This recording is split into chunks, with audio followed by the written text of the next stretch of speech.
About a century ago, where we are walking through right now used to be part of China's first military airport. These big oil storage tanks that we see around us, they no longer fuel airplanes, but they fuel the camera clicks of tourists. In a sense, it's emblematic of many Chinese cities these days becoming more heavy industry light as they move towards greater sustainability. Cities are not born to be sustainable. They contribute to quite a hefty chunk of greenhouse gas emissions. While covering only 2% of the Earth's surface, cities emit at least 70% of carbon emissions. How can a megacity slash its carbon footprint, but at the same time ensure development and prosperity? Let's find out. The community is the foundation for a low-carbon society and is most closely connected to the daily lives of residents. I took a trip to China's largest community garden, Zhuangzhi Garden, where families advocate a low-carbon lifestyle. It's also a place where environmentally conscious citizens are growing up. This community garden, I think, is a very interesting concept. It uses every single available inch of space, I guess. I grew up both in New York City, but also outside in the countryside. Nature, that was our playground. Now being in a city for 14 years, I want to make sure that my children have that same kind of sense of nature. It is really amazing. It's a huge undertaking to transform concept into reality.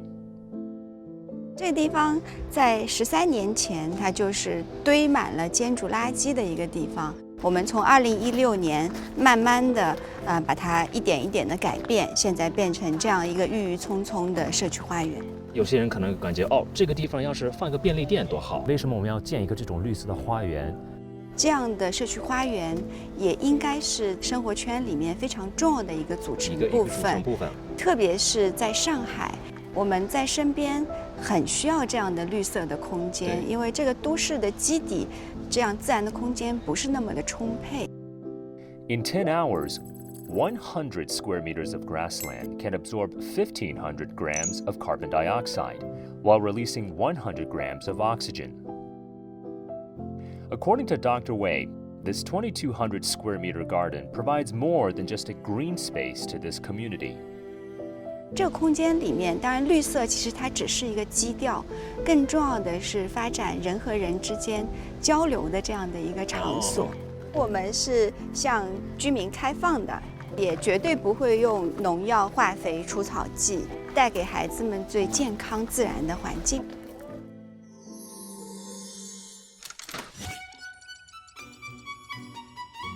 In a mega city with a mega population, land is scarce.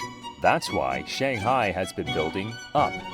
Buildings generate nearly 40% of annual global carbon dioxide emissions. Is there a way for buildings to lower energy consumption? 欢迎光临上海之巅观光厅。 What we have is technology in glass that becomes very, very complicated and technological, but it is a green technology. There's 27 of these atriums around the building. This atrium acts as a way to create a jacket around the building. This double skin basically is a thermos bottle, in Chinese baoanping. And the double skin theoretically acts as a coat. You can take the coat off when you're too hot, put the coat on when you're too cold. An older building that was built 20, 30 years ago might use 100, 110 watts per square meter. Our building uses about 50, 55 watts per square meter. This building functions as a living, breathing thing. There's nothing on this building that doesn't do work. And Marshall, I mean, you've been in Shanghai for what now? My first trip was about 21, 22 years ago. Have you seen perhaps that transformation in terms of sustainability, in terms of livability overall of Shanghai? Well, I think when I first came to China, the joke was, yeah, I live in Shanghai, there's 10 to 20 clear sky days. But now I think it has completely flipped. I see more days like this. I think that's great. A low carbon lifestyle, greener buildings, and a drive towards sustainability. All of these supports Shanghai's goal of peaking carbon emissions by the year 2025. That's 5 years earlier compared to China's national goal of peaking emissions by 2030. Now, it's not just about Shanghai. There are nearly 100 cities all across China that are aiming to peak emissions earlier than 2030. And from there, it's all about reaching carbon neutrality.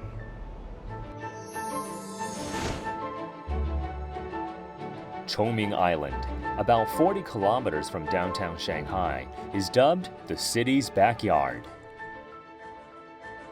崇明它所在的地理位置啊，有它特殊的地方。它是长江口有海边，是一个国际的鸟类迁徙的一个重要的驿站。所以我们要建设大都市旁边的这样一个生态绿色空间。崇明的意义就是要把环境发展整合起来，探索一种21世纪的可持续发展的大都市的一种模式。Land is such a great environment. Once you come and embrace this kind of nature, it just feels like you don't want to go back to the urban city center. 这个生态岛不能是关起来没有人进来，要变成一个综合性的，它又有3种含义：一种是自然的生态，一种是经济的生态，一种是社会的生态。The combination of aquaculture and solar power generation makes Chongming Island a green energy base in Shanghai. And going green is not only an endeavor of this eco-island, but a development path taken by China as a whole. Professor Zhu, so how do we understand China's goal of peaking carbon emissions by the year 2030 and then carbon neutrality by 2060?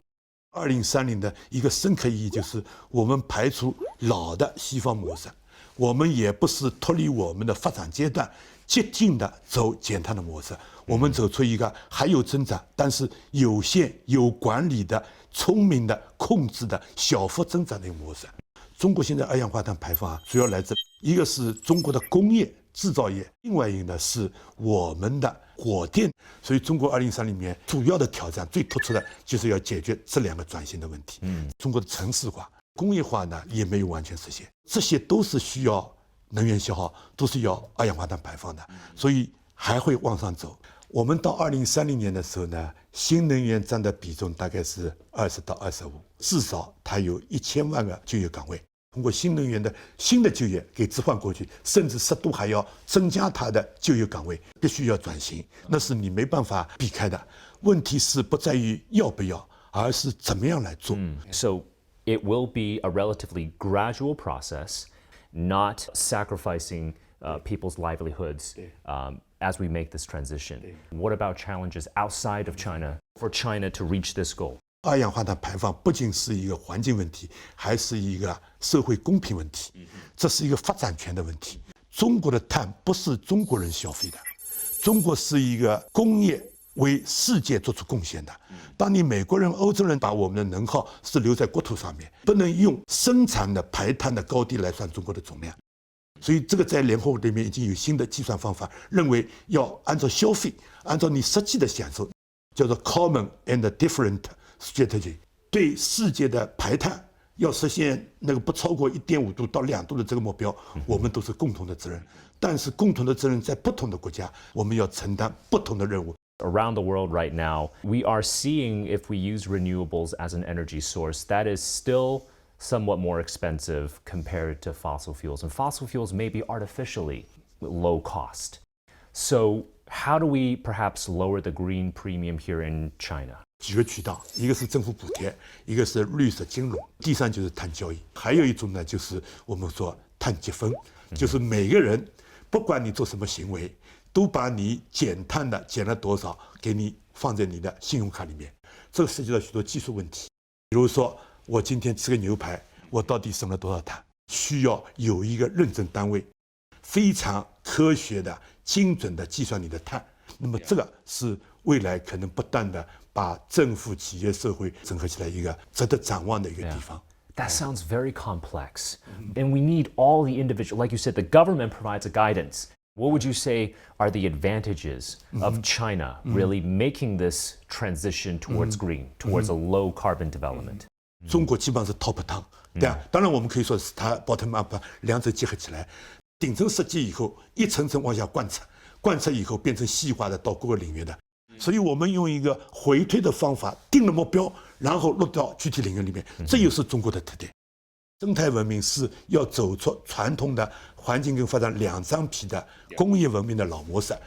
英国是蒸汽机革命的时候，它当了个领头羊；美国在油气的时候当了个领头羊。在新一波能源转换当中，我们可能要多点引领作用。Living in harmony with the environment is something that everyone can agree to. We owe it to our next generation and beyond.